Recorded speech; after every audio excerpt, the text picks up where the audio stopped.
Coming up next. What should they be doing to make a better man or a better woman? Our exclusive interview with the Piazza family on their mission to end hazing after the death of their son. Also coming up, police are asking for your help identifying suspects in 2 local crimes. And what Penn State is doing to help student veterans on campus and around the state. The Center County Report starts now.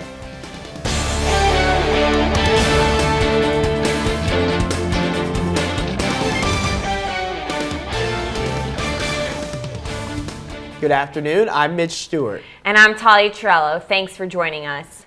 It's been almost 3 years since Jim and Evelyn Piazza experienced what no parent should ever have to, losing their 19-year-old son to an alcohol-related death at college. Reporter Samantha Rank recently had a chance to talk with the Piazzas about their effort to honor Tim and to help others. Here's her exclusive interview.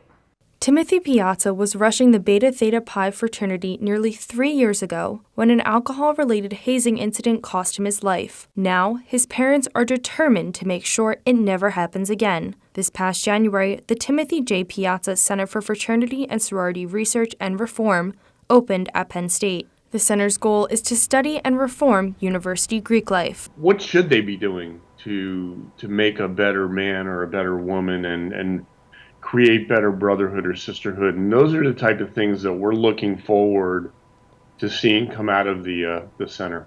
We talked with the Piazzas about their mission. Tim's mom told us they want to see the effort spark change around the nation. The larger goal is to get more and more schools to join in and then do research projects.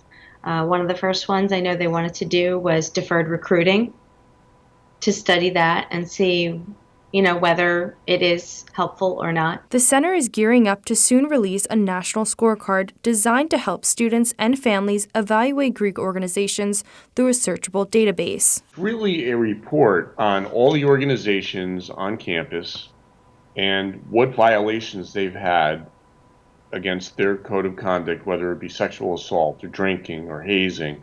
The scorecard will also provide students and parents a chance to look at not only fraternities and sororities, but also groups not recognized by the university. There are a lot of underground organizations, rogue organizations that are dangerous and people they don't know anything about them. There's no supervision of them. Jim and Evelyn Piazza say they've seen positive changes happening at colleges across the nation, including hard alcohol bans, anti-hazing campaigns, and more. They hope the tragedy that struck their family will help others in the years to come. Just one person does the right thing, they may be saving somebody's life, and that's really what we're trying to accomplish. In State College, I'm Samantha Rank for the Center County Report.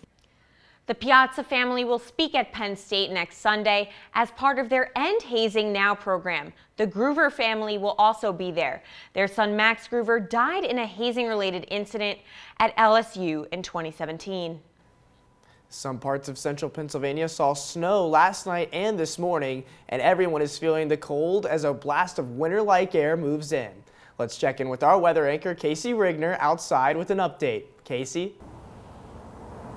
Thanks, Mitch. I can confirm that it's pretty cold out here. It's going to be breezy at times today. Winds at 10 to 15 miles an hour with gusts up to 30. My crewmen right now are actually standing in the sun to stay cold. Reason being, we had this system move across the state last night, and what it did is bring some rain and snow showers from much of the state yesterday into this morning, even some snow showers lingering in parts of Pittsburgh. Right now, it is moving up the East Coast, right now centered over New England, and what it's going to do is bring some big changes. Colder weather is on the way over the next couple of days.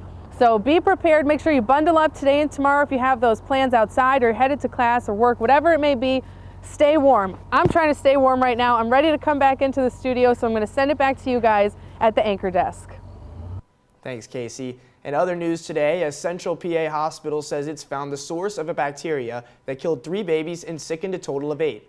Geisinger Medical Center in Danville says the process it was using to prepare donor breast milk led to the deadly outbreak in the neonatal intensive care unit. The parents of one of the newborns has filed a lawsuit against Geisinger.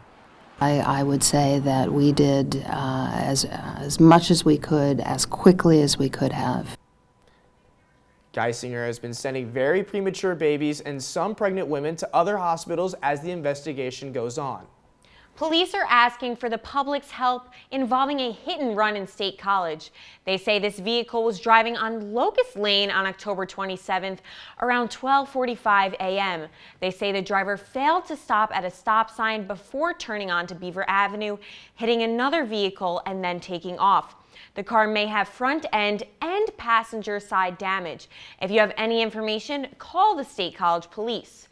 And police are also looking for 2 suspects in a string of thefts. They say an unknown woman entered a training room at Mount Nittany Medical Center and removed wallets from 4 victims. Police say the woman, then accompanied by a man, used the stolen credit cards to make purchases at Walmart and Macy's in Center County. If you have any information that can help, you are asked to contact the police. Penn State University spent almost $3 million more on legal costs and other expenses related to the Jerry Sandusky scandal during the last fiscal year. The university's annual audit report also showed Penn State paid about $100,000 to 1 or more people who claimed Sandusky assaulted them. The school has now spent $113 million in settlement costs to people who made abuse allegations against the former coach. Sandusky is due in court later this month for his resentencing. He's currently serving a 30 to 60-year sentence. The State College Borough Council's deadline for accepting candidate interest for the mayor's job expired last night. Current Mayor Don Hunn won last week's election for magisterial district judge, and he plans to step down from the mayor's job next month. Borough Council couldn't agree on a guideline proposal for the selection process of the interim mayor because of disagreement over details, such as restricting Penn State's employers from the job or requiring experience in local government. Public meetings on potential candidates will be determined over the next several weeks, and interviews will be done before a final vote on December 16th. People around Central PA marked Veterans Day with ceremonies and events. On Penn State's campus yesterday, the Student Veterans Organization hosted a ceremony at Old Main to honor those who have served their country. Students, veterans, and their family members attended the event, which included speeches and a gun salute. We respect veterans and their sacrifice, the service that they gave this country. But ultimately, I think it's a celebration of peace. You know, peace between citizens, peace between brothers and sisters. Penn State's Military Appreciation Week will wrap up with veterans honored at Saturday's football game at Beaver Stadium. A new Student Veterans Center at Penn State will officially open with a ribbon-cutting ceremony this Friday. The $4 million center at the renovated Rittenauer building will be home to the Office of Veteran Programs. It'll be the center of services, support, and activities for Penn State's 400 student veterans at University Park and more than 5,000 across the state. Because the veteran population is an adult learner population, and they learn a little differently and they interact a little differently. So having an area for them to congregate and also to kind of enjoy peer-to-peer mentoring and support from other students who've entered college before them that are of the same background and experiences really is something that resonates with the student veteran community.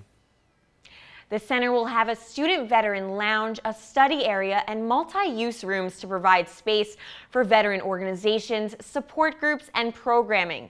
Construction is set to wrap up in the spring. The first ever Center Film Festival drew lots of movie fans to Phillipsburg over the weekend. Reporter Jerome Taylor has the story. Inside the historic Roland Theater in Phillipsburg, the inaugural Center County Film Festival brought together amateur and pro filmmakers and movie fans from around the area. The festival includes workshops and events for filmmakers to learn new skills and bridge generational gaps. Artistic director Pearl Gluck says the festival accomplished its major goal. You know, the dream was to have different generations speak to each other, and it came true.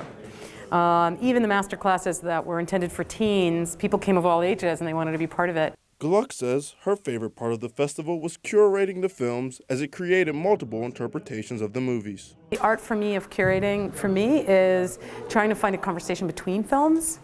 And sometimes people pick up on that, and sometimes they find their own connections, which is a beautiful thing. One of those films was Calling All Earthlings, about a Los Angeles cult. That we're all inside of.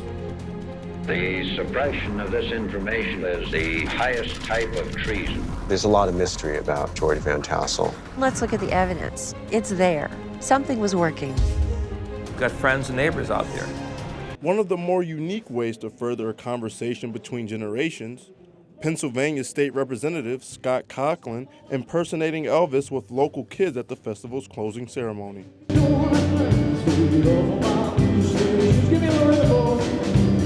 Gluck wants to make sure everyone involved knows that this is just the beginning for the Center County Film Festival. Right away, we'll just make sure that everyone realizes they're not part of something that just ends, that this is really just the beginning. So we're going to go ahead and start building on all this amazing energy that was created. In Phillipsburg, I'm Jerome Taylor for the Center County Report. Pearl Gluck says they hope to host the second festival in October of next year. Will this cold weather stick around all week? Casey is back in a few minutes with the 7-day forecast. And a magical season comes to a crushing end for a local high school sports team. Also coming up, an on-campus celebrity visit brought music and meaning for Penn State students. We have that story after the break. A State College Minute Mart is open after a major renovation project. The Nittany Minute Mart on the corner of West College Avenue and North Atherton Street reopened last week. The store now offers beer and wine sales. After applying for a liquor license in June, they had plans to turn their soda cave into a walk-in beer cave. They now offer more than 100 kinds of beer, along with a wine selection and alcoholic slushies. A music celebrity's visit to Penn State drew plenty of fans, but not because he was doing a concert. His focus was entirely different. Reporter Emerald Baptiste explains. The Paul Robeson Cultural Center is known for uniting students from diverse backgrounds and making them into one big community. The PRCC hosted their 11th annual Stoop event in Alumni Hall on Penn State campus Thursday night. The Stoop is an event that allows students to take a break from their normal lives and personal issues to show off their talents. The Stoop is a chance for students to come all around to do what they need to do best. Rapper Wale came to Penn State to speak to students about the importance of mental health. He explains how depression in the Black community tends to go unnoticed by family members. Nobody in your family want to hear that you're sad or nothing like that. Like, we ain't doing that right here. We here to heal each other as people of color. While hundreds of students were enjoying this event, one student connected with the words from Wale and explained how her father's health caused her depression in her freshman year. I kind of just kept things internally and was thinking in my own thoughts, which is why mental health is important to understand, because you have to learn how to talk to people.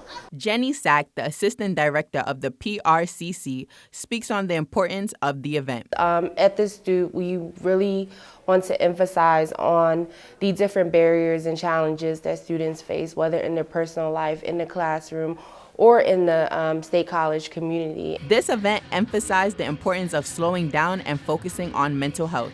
In University Park, I'm Emerald Baptiste for the Center County Report.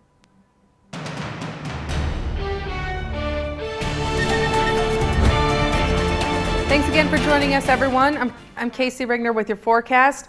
Here's a system that I mentioned just a few moments ago that brought some rain and snow showers for much of the state yesterday, which is also going to bring much colder temperatures over the next couple of days. Still some clouds lingering here in Happy Valley. Not much sunshine is filtering in through. 34 degrees right now. Winds are out of the north-northwest at 14 miles an hour, so it's feeling about 10 degrees cooler due to that wind chill. Across the rest of the region, temperatures still in those upper 20s and low 30s for most of the state, and that's going to hold true for the rest of Pennsylvania as well. No one's breaking the mid-30s as of right now. Now, I want to mention this. We kind of have an Arctic blast going on right now, and what that means is we have a bunch of cold air being brought in from the north, even some record-setting temperatures across much of the country over the next couple of days. Futurecast, once again, not much to talk about. We just have some lake effect action for northwestern Pennsylvania, as well as areas near Johnstown later on this evening. Other than that, we are going to be dry over the next several days, so keep your fingers crossed, but you will have to bundle up. Today it is going to be in the low 30s, 32 is our high, breezy, chilly at times, gusts up to 30 miles an hour possible. Tonight, make sure you bundle up once again. Crank that heat because we will be in the upper teens. Tonight, 25-mile-an-hour gusts. Those winds are still out of the northwest. Tomorrow, not much is going to change, but we will be more sunny, but don't let that fool you. Wind chills will be in the 20s as well tomorrow. Winds will then be out of the west. The next 7 days, I mentioned, we're not really worrying about much precipitation. Thankfully, just some cooler temperatures. So make sure you bundle up for the rest of this week. And then on Saturday for the game, you may want to bring a jacket or a coat with you, blanket, maybe to stay warm. Other than that, bundle up this week. It's going to be cold. Thanks, Casey. It's too cold for me. We're going to send it over to Will Desatel over with sports.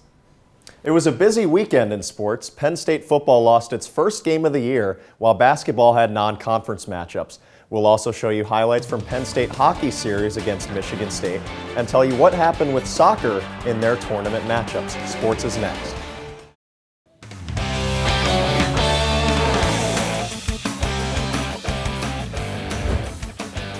I'm Will Desatel with sports. Both Penn State soccer teams are enjoying great seasons. They played in the Big Ten men's and women's tournaments over the weekend. Reporter Mitch Stewart was at Jeffrey Field for the men's match. The 13th ranked Nittany Lions men's soccer team beat Wisconsin 3-0 in Big Ten quarterfinal action on Sunday.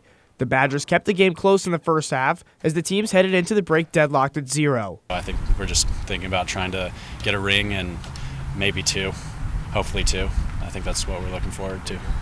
Penn State's offense got rolling in the second half as all 3 of their strikers found the back of the net. Christian Slode broke the scoreless draw with a close-range finish off a Liam Butts cross in the 58th minute. And I said to them before the game, we have to handle whatever the game brings us, and that could be, going a goal up or goal behind, or getting frustrated at times with Wisconsin's approach in terms of them, kind of trying to slow the game down. And I thought we handled that really well. A few minutes later, Butt got himself onto the score sheet with a header off of a beautiful feed from Seth Kuhn. A game-sealing finish by Josh DeBora capped the scoring for the Nittany Lions. With Sunday's 3-0 win, Penn State men's soccer advances to the Big Ten tournament semifinals, where they'll take on Michigan on Friday. That will be for a chance to play in the Big Ten tournament championship game on Sunday afternoon. Meanwhile, the Penn State women's team rallied from behind to beat ranked Michigan 2-1 in the Big Ten championship game. I've said this about all of our programs at Penn State in the past. It's so motivating to be here at Penn State among so many incredible programs and coaches, student athletes, administrators, staff members. This is a really special place, and the family atmosphere, we pull for each other. In University Park, I'm Mitch Stewart for the Center County Report. The Penn State men's team will face Michigan on Friday at Maryland in the tournament semifinals, while the women's team will host Stony Brook in the first round of the NCAA tournament Friday night at Jeffrey Field. Penn State football is spending this week regrouping after watching its unbeaten season come to an end at Minnesota. Running back Journey Brown rushed for a career-high 124 yards, but quarterback Sean Clifford threw 3 interceptions, and Penn State's top 5 ranked defense allowed a season high in points and total yards. The Gophers won 31-26 on Saturday. The Nittany Lions will look to bounce back against Indiana this weekend at Beaver Stadium. Kickoff is at noon. The State High Little Lions are moving on in the football postseason after beating Erie McDowell 42-21 on a snowy Friday evening in Erie. Up next, they'll take on Delaware Valley and Milford. The Little Lions have beaten Delaware Valley in the PIAA Class 6A first round in each of the last 2 years. Meanwhile, the State High girls volleyball team's unbeaten season came to a crushing end over the weekend. But as Maria Coyne reports, this season will be a memorable one for many reasons. We play as a team, we win as a team, we lose as a team, we do everything as a team. The results will be the results. That's been the mindset all season for Coach Chad Waite and his State High girls volleyball team. When we caught up with them at practice a few days ago, they were riding high into the state quarterfinals and unbeaten at 19-0. Senior Kate Lahendro was confident and looking ahead to the possibilities. With the season that we've had and the season that we'll continue to have, it's been like a good last season, and I'm excited to see where it goes. Waite reminds the girls that teamwork drives the most successful teams. I've been a big stickler this year on no one's talent supersedes the team. And I think they bought into that, and I think everybody agrees that, again, I go back to we will win or lose as a team. Their motto all season has been whatever it takes. Whatever it takes this year. It was a new year and we had a small senior class, but we knew let's just put 100% in and see where it takes us. Whatever it takes may be the motto for the season, but for the seniors on this team, it is their last chance to leave it all on the floor. They know this is getting towards the end. I think that's in the back of everyone's mind, especially the older girls.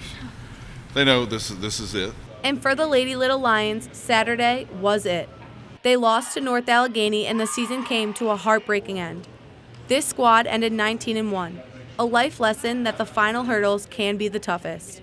In State College, I'm Maria Coyne for the Center County Report. North Allegheny will compete in the state semifinals against Hempfield tonight.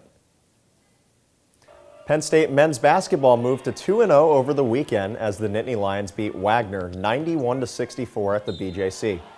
Penn State got out to a commanding lead early and allowed for coach Pat Chambers to go deeper into his bench than usual. Freshman Seth Lundy looked good in his second collegiate game, scoring 12 points, and he was one of 5 players in double figures for Penn State. The Lady Lions were also in action over the weekend, but they came up short against Ryder, losing 78-70. Penn State had a hard time getting anything to work on offense and missed 11 free throws during the game, including 5 in the fourth quarter. Penn State men's hockey earned the split coming out of a weekend series against Michigan State. Michigan State goaltender John Letheman stopped all 48 of Penn State's shot attempts on Friday night, and Patrick Kodorenko's game-winning goal in the second period led the Spartans to a 2-0 win. The Nittany Lions came back on Saturday, though, beating the Spartans 6-4, with all 6 goals coming from a different player. Penn State dropped 2 spots to number 8 in the latest rankings. That's all for sports. Now back to you guys at the anchor desk. Thanks, Will. Coming up next, a local emergency service agency receives a statewide award for its commitment to keeping our community safe. That's after the break. A nice honor for a local organization. Center LifeLink EMS is one of 145 EMS agencies in the state to receive the Pennsylvania Cares Award. The honor recognizes Center LifeLink's commitment to saving lives by collecting out-of-the-hospital cardiac arrest data to help improve current programs in emergency care for patients in the community. Pennsylvania Cares is a partner of the Cardiac Arrest Registry. The registry allows communities to track bystander and 911 response. Center LifeLink's mission is to improve out-of-the-hospital cardiac arrest survival rates. That's all for today's newscast. You can find more of our stories on our website, centercountyreport.com. And you can follow us anytime for our breaking news on our Twitter feed. That's at Center County REP, or on our Facebook page. We also have a Center County Report Instagram. Join us for our next newscast on Friday. Have a good day. We hope you enjoyed watching the video. Be sure to subscribe to our YouTube channel if you did. For the rest of our newscasts and featured stories, click here. And for sports, click here. Have a great day, and thanks for watching.